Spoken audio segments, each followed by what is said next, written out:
Yeah, that's exactly right. I think it's worth highlighting, we haven't really had the right set of circumstances to achieve this vision in the entire 70-year history of nuclear, Yeah. right, since 1950. And so it's worth kind of, expanding a bit on why that is. So, right now we have record levels of public support, government support, investor support, but almost, arguably most importantly, we have support from the right type of customer, right? So this is AI data centers. Yeah. We're talking about 40 gigawatts, 40 gigawatts of demand in the US in the next 5 years alone, 100 gigawatts globally.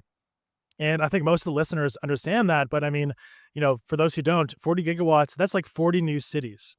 40 cities, that's like each city having, a million people. And so that's a huge amount of demand. And the fact that they have a consistent demand for a consistent type of product is what's kind of new here. So a lot of the gigawatt scale plants that were built in the past were kind of one-off in different cities with different unique requirements. And so the fact that it's a consistent product and a high willingness to pay, that is what makes this kind of uniquely a good time. So just a little bit more elaboration on that. Sure.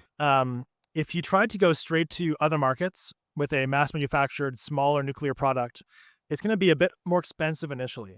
And many of those other customers would say, come back to us when you're below 10 cents a kilowatt hour. Yeah.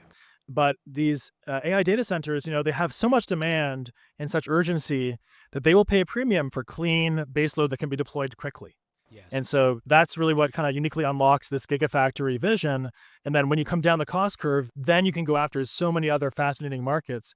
Because we know, data centers are only currently 1% of power globally, 4% in the US. So it really is just the beginning, kind of like books were for Amazon.